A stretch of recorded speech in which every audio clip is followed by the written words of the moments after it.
Hello everyone, అందరికీ నమస్కారం. So ఈ వీడియోలో మనం కంటెంట్ మోడరేటర్ అంటే ఏంటి, ఈ కంటెంట్ మోడరేటర్కి అంటే ఇంటర్వ్యూ ప్రాసెస్ ఏ విధంగా జరుగుతుంది అండ్ అదేవిధంగా దీనికి ఉండే శాలరీ రేంజ్ గురించి మనం ఈ వీడియోలో మనం డిస్కస్ చేద్దాం. అసలు first of all content moderator అంటే ఎవరు, సో వీళ్ళు చేసే మెయిన్ వర్క్స్ ఏంటి, వీటి గురించి ఒకసారి మనం చూద్దాం. సో దీని గురించి మీకు చెప్పడానికి ముందు ఒక పర్టికులర్ ప్లాట్ఫామ్ గురించి చెప్దాం. ఇప్పుడు మీరు ఏదైతే వీడియో చూస్తున్నారో ఆ ప్లాట్ఫామ్ గురించి మనం డిస్కస్ చేద్దాం. యూట్యూబ్. ఓకే, సో ఈ యూట్యూబ్లో నెంబర్ ఆఫ్ వీడియోస్ అనేది పోస్ట్ చేస్తూ ఉంటారు. నెంబర్ ఆఫ్ కంటెంట్ క్రియేటర్స్ వీళ్ళు వీడియోస్ అనేది పోస్ట్ చేస్తూ ఉంటారు. ఓకే, సో వీళ్ళు వీడియోస్ అనేవి అంటే ఏ టైప్ ఆఫ్ వీడియోస్ అనేది యూట్యూబ్లో పోస్ట్ చేయాలి అని చెప్పి ఒక కైండ్ ఆఫ్ రూల్స్ పెడుతుందా ఈ యూట్యూబ్ అనేది? యూట్యూబ్ మేనేజ్మెంట్ ఒక టైప్ ఆఫ్ రూల్స్ పెడుతుందా అంటే లైక్ కైండ్ ఆఫ్ ఎవరైనా కూడా వాళ్ళ రూల్స్ అగెనిస్ట్గా అలాంటి కంటెంట్ పోస్ట్ చేయడానికి లేదు. అంటే తప్పుగా అనుకోవద్దు, కైండ్ ఆఫ్ కొన్ని సెక్షువల్ కంటెంట్స్. సో ఇలాంటివి యూట్యూబ్లో పోస్ట్ చేస్తే యూట్యూబ్ ఆ వీడియోస్ని డిలీట్ చేస్తుంది, రైట్? సో కైండ్ ఆఫ్ అవి maybe at a time post అయిన మేబీ 5 or 10 minutes ఉంటుంది, మేబీ తర్వాత ఇంకేదన్నా కొంచెం ఎక్కువ టైం వీడియోస్ అనేది ఉండొచ్చు. కానీ ఆఫ్టర్ దాట్ ఆ వీడియోస్ని యూట్యూబ్ డిలీట్ చేస్తుంది. ఎలా డిలీట్ చేస్తుంది అని అంటే ఈ కంటెంట్ అంటే కంటెంట్ మోడరేటర్సే అలాంటి వాటిని డిలీట్ చేస్తుంది. సో అసలు ఇలాంటి అప్లికేషన్స్కి ఈ కంటెంట్ మోడరేటర్కి సంబంధం ఏంటి అని అంటే ఎస్, సంబంధం ఉంది. అదేంటి అని అంటే ఇలాంటి కొన్ని ప్లాట్ఫామ్స్ ఉంటాయి, kind of YouTube or Facebook, Twitter, Instagram. So ఇలాంటి కొన్ని అప్లికేషన్స్, కొన్ని వెబ్సైట్స్ ఇలాంటివి ఉంటే వీళ్ళు ఏం చేస్తారు అంటే ఇలాంటి వాటిల్లో public number of videos or number of contents అనేది కైండ్ ఆఫ్ పోస్ట్ చేస్తూ ఉంటారు. సో వాళ్ళకి కొన్ని సెట్ ఆఫ్ రూల్స్ అనేవి ఉంటూ ఉంటాయి. సో ఇలాంటి రూల్స్కి అగెనెస్ట్గా వాళ్ళు ఏదన్నా అదర్ కంటెంట్ని కనుక వాళ్ళు పోస్ట్ చేస్తే, అలాంటివి ఏవైనా పోస్ట్ చేస్తే సో వాటిని మనం రివ్యూ చేసి అలాంటివి రూల్స్కి అగెనెస్ట్గా ఉంది, గైడ్లైన్స్కి అగెనెస్ట్గా ఉన్నాయని చెప్పి వీ నీడ్ టు రిమూవ్. అలా రిమూవ్ చేసే వాళ్ళే ఈ కంటెంట్ మోడరేటర్స్. అంటే అలాంటి డేటాస్ని వాళ్ళు రివ్యూ చేస్తారు. సో ఇలాంటి వాటికి kind of A type of అంటే ఇంటర్వ్యూలో ఎలాంటి టైప్ ఆఫ్ క్వశ్చన్స్ అడుగుతారు అనే దాని గురించి చూపిస్తాను. దీనికంటే ముందు నౌ పోస్టింగ్ అనేది చూపిస్తాను. I'll show you one job posting. So వాళ్ళు ఏ టైప్లో కైండ్ ఆఫ్ వాళ్ళు ఏ టైప్లో డెసిగ్నేషన్స్ అనేవి వాళ్ళు ఎక్స్పెక్ట్ చేస్తున్నారు అనే దాని గురించి ఇప్పుడు ఒకసారి చూద్దాం.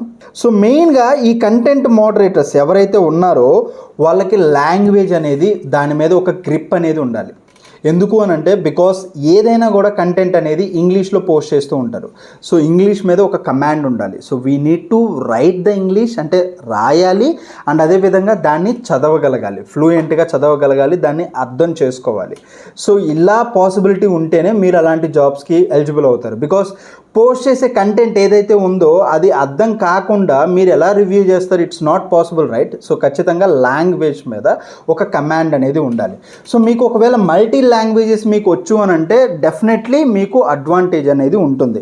సో ఒక పోస్టింగ్ నౌకరీలో ఒక పోస్టింగ్ అనేది ఉంది. So kind of Wipro post అయింది. సో ఇందులో వాళ్ళు ఏవైతే మెన్షన్ చేశారో వాటి గురించి నేను చదువుతాను అనమాట. So job requirement. So language knows Bengali, Arabic, Urdu, Punjabi, Marathi, Gujarati, Odisha, Kannada, Tamil, Malayalam, Assamese. So ఇలాంటి ఇన్ని లాంగ్వేజెస్ అనేది ఐడియా ఉండాలి. సో ఓన్లీ చదవడమే కాదు, ఈవెన్ దో వాటిని రాయగలగాలి. సో ఇలాంటి వాటికి ఏంటి అని అంటే సో వీళ్ళు మెయిన్గా చేసేది ఏంటి, రివ్యూ చేస్తారు. ఏవైతే కంటెంట్ క్రియేటర్స్ పోస్ట్ చేస్తారో సో ఆ డేటా అనేది, ఆ కంటెంట్ అనేది సో ఆ రూల్స్ ప్రకారం ఉందా, సో లేదు అని అంటే అలాంటి గైడ్లైన్స్కి అగెనెస్ట్గా ఉంటే so they need to remove. అంటే అలాంటి కంటెంట్ని వాళ్ళు వ్యాలిడేషన్ చేయడం. సో ఇన్ కేస్ ఏవైనా రూల్స్కి అగెనెస్ట్గా ఉంటే వాళ్ళు రిమూవ్ చేస్తారు. బట్ ఇలాంటి వాటికి కైండ్ ఆఫ్ వీళ్ళు చేసే అంటే వీళ్ళు ఏ టైప్ ఆఫ్ వేలో ఇంటర్వ్యూ అనేది చేస్తారు అని అంటే కొన్ని థింగ్స్ని వీళ్ళు టెస్ట్ చేస్తారు. ఫస్ట్ థింగ్ వచ్చేసరికి మీ పేషెన్స్. ఎందుకు అని అంటే బికాస్ కంటెంట్ పోస్టింగ్ అనేది చాట వార్తల్లాగా పోస్ట్ చేస్తూ ఉంటారు. సో ఇలా బల్క్లో డేటా పోస్ట్ చేసినప్పుడు సో అలాంటి డేటాని స్కిప్ చేయకూడదు, పేషెన్స్గా కంప్లీట్గా చదవాలి. సో అలాంటి పేషెన్స్ స్కిల్స్ మీ దగ్గర ఉన్నాయా లేదా అనేది ఫస్ట్ చెక్ చేస్తారు. ఎందుకు అని అంటే బికాస్ అలాంటి డేటాని వ్యాలిడేట్ చేయాలి కాబట్టి ఇట్ టేక్స్ టైం. ఏదైనా కూడా కొంచెం టైం పడుతుంది, అంతేగాని మీరు 1 minute 2 minutes మీరు దాన్ని జడ్జ్ చేయలేరు కదా. సో అంతసేపు మీరు చదవాలి అని అంటే ఖచ్చితంగా పేషెన్స్ అనేది ఉండాలి. ఓకే, సో పేషెన్స్ ఉండాలి. సెకండ్ వన్, మీరు ఎంత స్ట్రాంగో వాళ్ళు చెక్ చేస్తారు.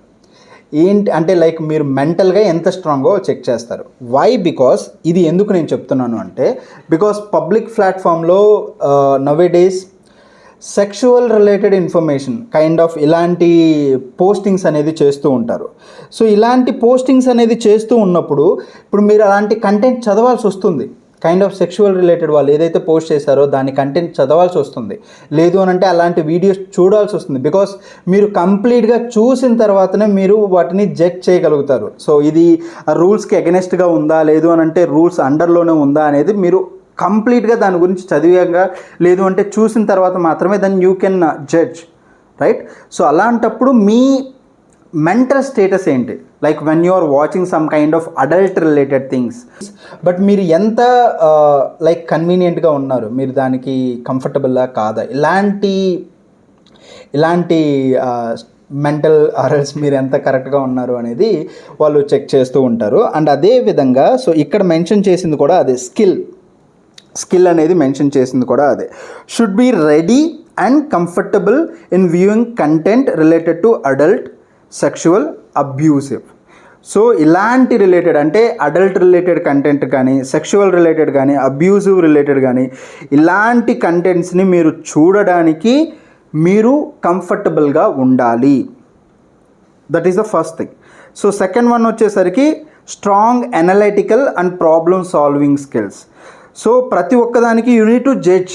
సో అంటే ఆ డేటాని మొత్తం చదివిన తర్వాత సో మీరు జడ్జ్ చేయాలి, సో అది కరెక్టా కాదా అనేది. సో ఈ కైండ్ ఆఫ్ ఇలాంటి థింగ్స్ అన్ని ఫైనల్గా కంటెంట్ మోడరేటర్ అంటే ఏదైతే పబ్లిక్ ప్లాట్ఫామ్స్లో ఆర్ఎల్స్ వాళ్ళ వెబ్సైట్స్లో పోస్ట్ చేసే డేటా ఏదైతే ఉందో అది కరెక్ట్గా పోస్ట్ చేసింది అంటే వాళ్ళ గైడ్లైన్స్ అండర్లోనే ఉన్న ఆ డేటా లేదా అనేదాన్ని వ్యాలిడేషన్ చేసి అంటే దాన్ని జడ్జ్ చేసే పర్సన్ని అంటే లైక్ అది కరెక్ట్గానే ఉంది అని చెప్పి జడ్జ్ చేసే పర్సన్స్నే కంటెంట్ మోడరేటర్స్ అని అంటాము. సో దీనికి శాలరీ రేంజెస్ కూడా యాజ్ ఎ ఫ్రెషర్స్ని కూడా హైర్ చేసుకుంటూ ఉంటారు. సో వీటి శాలరీ రేంజెస్ అనేవి ఇక్కడ యావరేజ్ శాలరీ అనేది మెన్షన్ చేశారు.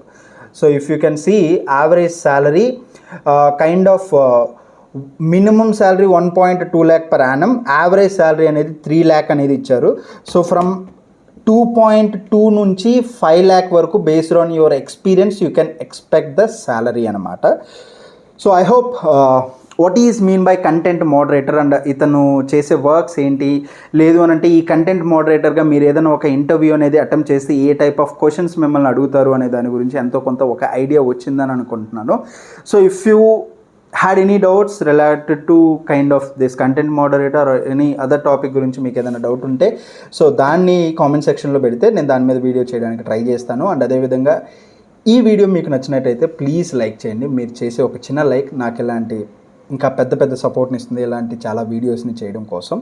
ఆబ్వియస్లీ వీడియో లెంత్ గురించి అని అంటే సో చెప్పే ఇన్ఫర్మేషన్ పర్ఫెక్ట్గా వెళ్తుందా లేదా అనేదే మ్యాటర్. అంతేగాని నేను చెప్పాలనుకున్న విషయాన్ని షార్ట్ చేసి 1 minute or 2 minutesలో అలా చెప్పేస్తే కుదరదు. సో కంప్లీట్ ఇన్ఫర్మేషన్ మీకు వస్తుందా లేదా, సో దానికోసం మేబీ టైం కొంచెం ఎక్కువ అవ్వచ్చు, బట్ ప్లీజ్ యాక్సెప్ట్ దాట్.